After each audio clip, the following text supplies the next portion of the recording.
వేపాకుల్ని తీసుకుని నీట్గా కడిగి వాటిని మనం మిక్సీ జార్లో వేసుకుందాం. చూసారుగా, నేను మొత్తం వేసేసాను. ఇప్పుడు జార్ని తీసుకెళ్ళి మిక్సీకి పెడదాం. ఓకే గైస్, ఒకసారి మిక్సీ వేసేయండి. ఆన్ చేసాక అది నలగకపోతే ఒక గ్లాస్ వాటర్ కలపండి కొంచెం.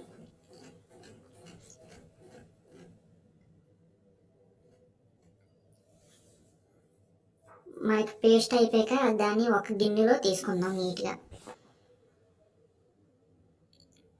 ఓకే ఫ్రెండ్స్, చూడండి పేస్ట్. ఓకే, తీసుకున్నాక దాన్ని మనం కుక్క బాడీ మొత్తం అప్లై చేసి ఒక 20 to 30 minutes నుంచి నీట్గా డాగ్ షాంపూతో క్లీన్ చేద్దాం.